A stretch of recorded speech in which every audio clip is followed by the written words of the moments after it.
कि गृह मंत्री अमित शाह से धर्मेंद्र प्रधान की लंबी मुलाकात हुई है 3.5 घंटे के आस। क्या जानकारी है इस मीटिंग के बारे में? ऐसे नारे लगाए गए जो कि एक पैटर्न दिखाते हैं। इस सारी भर्तियों में पुलिस वाले लाठी मारे थे, एक लड़की को घसीट कर ला रहे थे, तब हम लोग चिल्लाए वहां और इतना हृदय विदारक दृश्य था। और अरे फैक्ट का जवाब दीजिए। मेरा लिंग मेरी आजादी का इस्तीफा से क्या मतलब है? और लेफ्टिस्ट लोग ढपली लगा के आजादी आजादी बोलते हैं और आपको शर्म नहीं आ रही? आप और इतना ही नहीं, उसके बाद उन्होंने यह भी कहा था कि ये कैसे मुख्यमंत्री कहते हैं कि वो जादूगर हैं, अर्थात कि नमस्कार दोस्तों, छात्र आंदोलन के नाम पर जिस तरह से आज दिल्ली में जंतर मंतर संसद भवन को घेर कर उस पर हमला करने का जो प्रयास किया गया, इन सब विषयों के बीच में अंजना ओम कश्यप ने भाजपा प्रवक्ता सुधांशु त्रिवेदी, सपा एमपी राजीव राय और कांग्रेस प्रवक्ता गुरदीप सप्पल के बीच में एक बहुत ही शानदार बहस। और इस बहस में आप देखेंगे कि किस तरह से कांग्रेस और सपा के लोग देश विरोधी ताकतों के इस आंदोलन को छात्र आंदोलन बताने का प्रयास कर रहे हैं। और उनका जवाब सुधांशु त्रिवेदी ने जो दिया है, आप देखिए, आपकी आंखें खुल जाएंगी आपकी सच्चाई। चलिए शुरू करते हैं। कि गृह मंत्री अमित शाह से धर्मेंद्र प्रधान की लंबी मुलाकात हुई है 3.5 घंटे के आसपास ये मुलाकात चली है। हिमांशु मिश्रा हमारे साथ जुड़ रहे हैं। हिमांशु, क्या जानकारी है इस मीटिंग के बारे में? देखिए, बिल्कुल अंजना, 3.5 घंटे तक जो है धर्मेंद्र प्रधान जो है वो गृह मंत्री अमित शाह के साथ उन संसद भवन में उनकी मुलाकात चलती रही। और उसी दौरान जो है जेपी नड्डा जो स्वास्थ्य मंत्री हैं वो भी लगातार जो है सीजेपी के जो प्रोटेस्टर हैं उनके साथ जो है बातचीत करते रहे।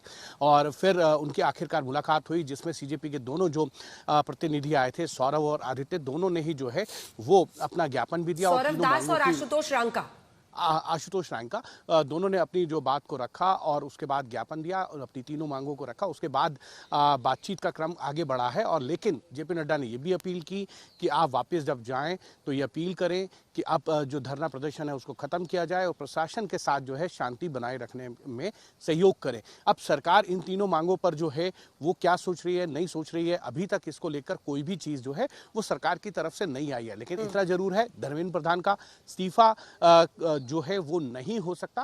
उसका सबसे बड़ा कारण ये है, जब से ये मांग चली है सीजेपी की, तब से अब तक कोई भी सरकार की तरफ से इस को लेकर बयान या कोई भी एक तरीके से इशारा भी जो है वो नहीं हुआ है। तो कहीं ना कहीं बाकी जो दो मांगे हैं उन पर सरकार क्या सोच रही है, नहीं सोच रही है, वो उसको बारे में भी जल्द से जल्द जो है सरकार की तरफ से साफ कर दिया जाएगा।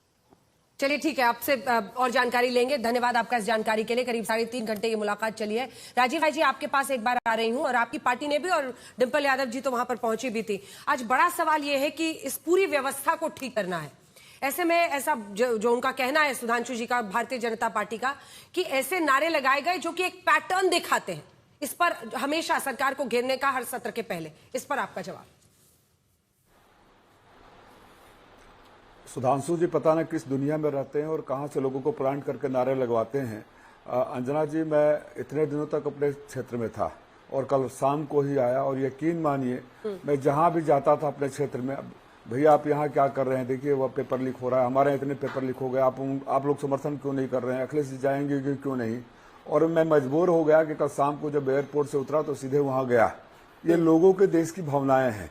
ये तो कोई भी अगर आंदोलन होता है, ये जो लोग विपक्ष में थे यही लोग हैं कि उस समय के सीएजी के विनोद राय जी को आगे करके उनसे रिपोर्ट बनवा के 2G 3G कोल स्कैम सब में रोज रोज इस्तीफा मांगते थे। और जब इन्हीं की सरकार आई तो कोई किसी में सबके सब बरी हो गए। और राजनाथ सिंह जी इनके मंत्री हैं, बोलते हैं सरकार में कोई इस्तीफा नहीं देता है। मैं बहुत पूछता हूं कि इस देश में आप भी इतने लंबे समय से पत्रकारिता कर रही हैं, बहुत सारी सरकारों को, बहुत सारे प्रधानमंत्री को, बहुत सारे कैबिनेट को आपने कवर किया है। क्या नैतिकता के नाम पर इस देश में इस्तीफे नहीं होते थे, लोग इस्तीफा नहीं देते थे? और जो मैं वहां गया था, किसी ने ऐसे कोई नारे नहीं लगाए। और मैं बड़ा दुखी हूं आपके पत्रकार अरविंद ओझा जी से, मैं रिपोर्ट से। चल झूठ। अगर आपकी इजाजत हो, और हालांकि मेरा कॉन्सियस परमिट नहीं करेगा, मैं भी था उस थाने में, मैं भी उस आंदोलन में था। और अंजना जी, आप महिला है, दर्द होगा, लड़कियां बिना कपड़ों के, ऊपर के कपड़े फटे हुए, दौड़ दौड़ के भाग के छिपने के लिए थाने में दौड़ी। डिंपल जी ने उनको ढका और सर फटा हुआ, खून लहूलुहान। मैं गया, सारे डीसीपी एसीपी सबके यहाँ खोज रहा था कि एक एम्बुलेंस तो मंगा दो, ये बच्चे मर जाएंगे। मेरे पास वीडियो है, फोटो है, मैं ऐसे नहीं बोल रहा हूँ, मैं सबूत पर बोल रहा हूँ। अच्छा, हमको सिखा रिया है। फिर वो कहा गया कि आ रही है एम्बुलेंस। फिर जब मैं जाकर नाराजगी व्यक्त की, कमरा दरवाजा बंद करके पुलिस वाले बैठे थे पुलिस स्टेशन में।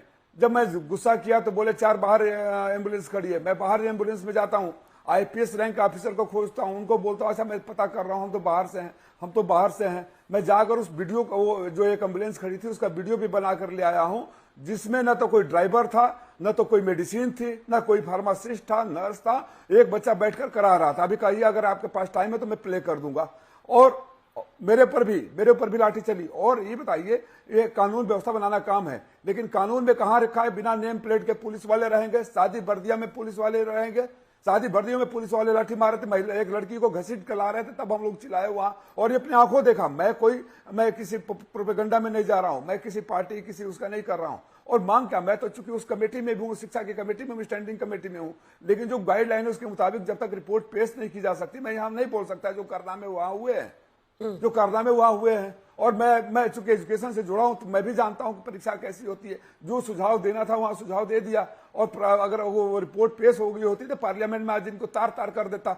आज मेरे पास जो सबूत है मेरे वो है, लेकिन चूंकि गाइडलाइन इसलिए नहीं बोल सकता। इतना नंगा नाच पुलिस प्रशासन का, और सारे लोग, डिंपल जी ने बहुत सारे विजुअल्स आपके पास भी हैं, उन खाली इतना ही बोला, थोड़ी तो मानवता सीखो, ये बेटियां हैं, ये देश की बेटियां, कपड़े फाड़ रहे हो। और लड़की आई जो बचा रही थी, अपील कर रही थी कि यहां से कोई नहीं जाएगा, मैं बोल रही हूं, उसको लाठी मार दिया था इन लोगों ने।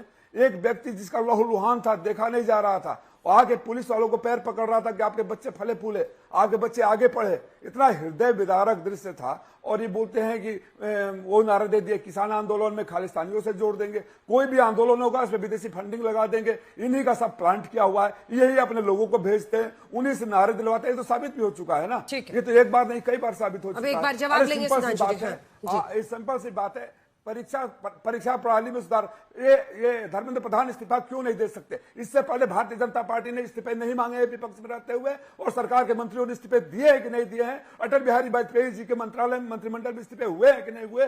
कौन सी ऐसी सरकार आ गई, अहंकारी सरकार आ गई जो सारे कुकर्म करेंगी और दोष दूसरों के बढ़ेगी और इस्तीफा नहीं देंगे? कौन सी ऐसी चिट्ठी हुए? क्या इसलिए कि एक का इस्तीफा मांग लोगे तो भेद खुल जाएगा, सारे पोल पट्टी बाहर आ जाएगी, बाहर आकर आ जाएगा?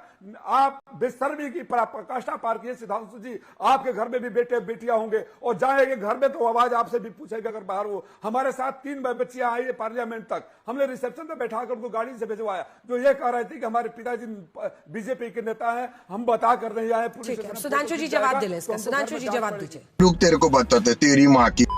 जवाब दीजिए सुधांशु जी, फिर मैं भारती जी आ रही हूँ। देखिए, मैंने तथ्य और डेट कोट करके बोले थे, और राजीव राय जी ने बगैर तथ्य डेट कोट किए हुए अपने मन से एक भावनात्मक चित्रण करने का प्रयास किया। अरे फैक्ट का जवाब दीजिए। मेरा लिंग मेरी आजादी का इस्तीफा से क्या मतलब है? बताइए, उमर खालिद के बारे में जो बोल रहा है वो हमारा प्लांट किया हुआ है। अरे मैं पूछ रहा हूं, कोई आप समझदार हैं कि इतनी बचकानी शैतानी हरकत कर रहे हैं? राजीव सुनिए मेरे भाई, बारी बारी ये नाम रहेगा अल्लाह का, इसके बाद मैं आपको बोलने दूंगी। टीचर है वो घोषित वामपंथी है। राजीव राय जी, कुछ भी आके यहां पर आपको बोलना शुरू कर देना। मैं आपसे पूछना चाहता हूं, आपने वो वीडियो देखा था ना, नाम रहेगा अल्लाह का, जो गा रही है? अरे घोषित वामपंथी है, आप कह रहे हैं हमारे, वो तो आके कुछ भी बोलना शुरू कर देना। मुझे लगता है जो राजीव राय जी ने बोला, यह बिल्कुल साफ दर्शाता है कि उद्देश्य तथ्यात्मक तर्कसंगत विमर्श करना नहीं, किसी प्रकार येन केन प्रकारेण भड़काना है। अब मैं प्रमाण के साथ पुनः बोलता हूं। राजीव जी वो पूरा कर ले, मैं आपसे जवाब लूंगी, तब दिखा दीजिएगा। मैं तुरंत आ रही हूँ। बोलिए 10,000 लोग आए राहुल गांधी जी। नहीं, मैंने फिर सुना दे रहा हूं भैया राजीव राय जी, ये जितने नारे लगे वो हमेशा से लगे हैं, और लेफ्टिस्ट लोग ढपली लगा के आजादी आजादी बोलते हैं, और आपको शर्म नहीं आ रही? खोपड़ी तोड़। आप कह रहे हैं वो हम लोगों के आदमी है। इतनी बचकानी हरकत मत करिए। अब मैं गुरदीप जी की बात का जवाब देता हूं। इन्होंने कहा 10,000 लोग आए थे राहुल गांधी के कार्यक्रम में, वो कांग्रेस के कार्यकर्ता नहीं थे, हम इतनी भीड़ नहीं ला सकते थे। ये देखिए, पहली बार स्वीकार किया किसी कांग्रेस के नेता ने कि उनके बस की 10,000 की भीड़ लाना नहीं है, वो राहुल गांधी जी के कार्यक्रम में कांग्रेस के बाहर के लोग। अब दूसरी बात कहना चाहता हूं, इस देश में पेपर लीक हुए हैं, मगर एक आंदोलन अंजना जी वो हुआ है जो उस सरकार के ही नेता ने किया है। राजस्थान में 19 पेपर लीक हुए थे, और सचिन पायलट जी ने अजमेर से जयपुर तक यात्रा निकाली थी पेपर लीक के खिलाफ, और कहा था चाहे मेरे पैरों के छाले भी फट जाएं, मगर मैं छात्रों के हितों के लिए संघर्ष करूंगा। बोलिए हां या ना? और इतना ही नहीं, उसके बाद उन्होंने यह भी कहा था कि ये कैसे मुख्यमंत्री कहते हैं कि वो जादूगर हैं, अर्थात कि वो लॉकर में रहते हैं, लॉक और पेपर बाहर आ जाता है। और उसके बाद क्या हुआ था यह भी मैं दर्शकों को बताना चाहता हूं। आज ये लोग जो ज्ञान दे रहे हैं, 2019 के लोकसभा चुनाव में कांग्रेस ने अपने घोषणा पत्र में लिखा था कि यूएपीए कानून जो है, यानी सिडिशन का लॉ, इसको निरस्त कर देना चाहिए, इसका दुरुपयोग होता है। मगर उसका उपयोग कहां किया गया? पहली सरकार राजस्थान की कांग्रेस सरकार जिसने उपयोग किया, किसके अगेंस्ट किया? आतंकवादियों के खिलाफ नहीं, अपराधियों के खिलाफ नहीं, अपने विरोधियों के प्रति नहीं, सचिन पायलट और उनके विधायकों के खिलाफ, अपनी पार्टी के विधायकों के खिलाफ इन्होंने देशद्रोह के मुकदमे के तहत कार्य किया, उनकी सर्विलेंस कराई। अब मैं दूसरा भी पूछना चाहता हूं, सुधांशु जी, गई उनकी सरकार राजस्थान से, कह रहे हैं कि बहुत अच्छा है, 4 अब वहां भी आपकी सरकार है सर, केंद्र में भी आपकी सरकार है, सुन लीजिए, सब जगह आपकी सरकार है। तो 2.5 साल से राजस्थान में कोई पेपर लीक नहीं हुआ। समझ रहे हो आप? समझ रहे हो? अब मैं दूसरी बात कह रहा हूं, जो लोग ये कहने का प्रयास करते हैं अंजना जी, तो कांग्रेस 4 राज्यों में सरकार में भी तो है, गवर्नेंस का एक मॉडल बताएं। जैसे मोदी जी ने गुजरात मॉडल दिया था, जैसे हम लोग विपक्ष में थे, मध्य प्रदेश में शिवराज सिंह चौहान जी ने लाडली लक्ष्मी योजना और कृषि में विकास करके दिखाया था। भाई साहब, कर्नाटक तेलंगाना दोनों तो बहुत संपन्न राज्य हैं, हिमाचल और केरल भी। दिखाओ तो ना कि मॉडल ये है गवर्नेंस का। चलो, जहां आपकी राज्य सरकार है वहां के आप एग्जाम में दिखाइए, हमने ये किया। जबकि फैक्ट ये है कि जिन एजेंसीज पे आप आरोप लगा रहे हैं, तेलंगाना की यूनिवर्सिटी ने भी उसी को पेपर सेट करने के लिए दिया है, और कर्नाटक की यूनिवर्सिटी ने भी उन्हीं को पेपर सेट करने के लिए दिया। तो अगर आप ईमानदार हैं तो अपने सामने रखिए, यह भी ध्यान रखिए, 4 राज्यों में आप सरकार में, आप कहिए मैं ये करके दिखा रहा हूं, जैसे हम विपक्ष में थे और हम दिखाते थे कि हमारा राज्यों का मॉडल ये है। चलिए जल्दी से गुरदीप सप्पल जी जवाब दीजिए। राजीव राय जी भी कुछ दिखाना चाह रहे हैं, भारती जी के पास मुझे जाना है। हाँ, 3-4 बातें बोल दी हैं सुधांशु जी ने। पहले तो नारों पे बोला। सुधांशु जी, नारों के इस्तेमाल पे इतना परेशान मत होइए। हमने देखा है कि आपके लोग जय श्री राम का नारा किसी की लिंचिंग के लिए भी लगाते हैं। ऊर्जा मंत्री के यूपी से जब पूछा जाता है कि बिजली नहीं आ रही तो कहते हैं जय श्री राम। अगर जनार्दन रेड्डी से पूछते हैं कि आप सदन में नहीं आ रहे हैं कर्नाटक में, तो वो बोलते हैं जय श्री राम। अगर बंगाल में किसी पे हमला करना है तो बोलते हैं जय श्री राम। नारों का दुरुपयोग पे आप किसी को सलाह मत दीजिए। दूसरी बात, आपने बोला मुखौटा और गैर राजनीतिक। अरे, आरएसएस से बड़ा मुखौटा और गैर राजनीतिक संगठन इस देश के अंदर कौन है? हम तो कहते हैं कांग्रेस में कि राजनीति आत्मा है डेमोक्रेसी की, गैर राजनीतिक चीजें तो आप बोलते आए हैं। और तीसरी बात, आपने बड़े अच्छा वो बोला आज गुजरात की मॉडल के बारे में। हम तो ये जानते हैं कि हिमाचल हो, तेलंगाना हो, कर्नाटक हो या केरला हो, सारे ह्यूमन डेवलपमेंट इंडेक्स पे, इंडस्ट्रियलाइजेशन पे, पर कैपिटा में गुजरात से ऊपर हैं। हमको ब्रांडिंग, जो आपने पीआर और ब्रांडिंग करके एक झूठी एक माहौल तैयार किया था, अब तो देश में कलाई खुल गई। आप पुरानी बातें मत बोलिए। आज की तारीख में बताइए, 154 पेपर लीक हुए हैं जो पकड़े गए 10 साल के अंदर, 154। जो नहीं पकड़े गए उनकी बात कीजिए। और ये बताइए कि जो एनटीए आपने बनाया 2018 में, उस एनटीए को आपने ऑडिट से मुक्त क्यों किया? आपने एनटीए जो बनाया, उस एनटीए को इस तरह से क्यों बनाया कि पेपर सेटिंग हो, पेपर का ट्रांसपोर्टेशन हो, सेंटर का एलोकेशन हो, पेपर की चेकिंग हो, सब ठेके पे दिया जाए? ठेकेदारों से इतना प्रेम क्यों आपकी सरकार को? इसका जवाब दीजिए ना। ये जो व्हाट अबाउटरी है कि आपकी सरकार में हुआ, इधर से हुआ, उसको छोड़ दीजिए। छात्र ये पूछ रहा है कि मोदी सरकार ने वो पॉलिसी क्यों बनाई? इस देश में यूपीएससी है, यूपीएससी पूरी तरह सरकार के कंट्रोल में है, ट्रांसपेरेंट है, उसका ऑडिट होता है, उसके परमानेंट एम्प्लॉइज हैं। आपने एनटीए में परमानेंट एम्प्लॉइज रखने तक से मना कर दिया ताकि आरएसएस के लोगों को आप वहां पे काम दे सकें ठेकेदारी पे। Bye bye, tata, goodbye, गया।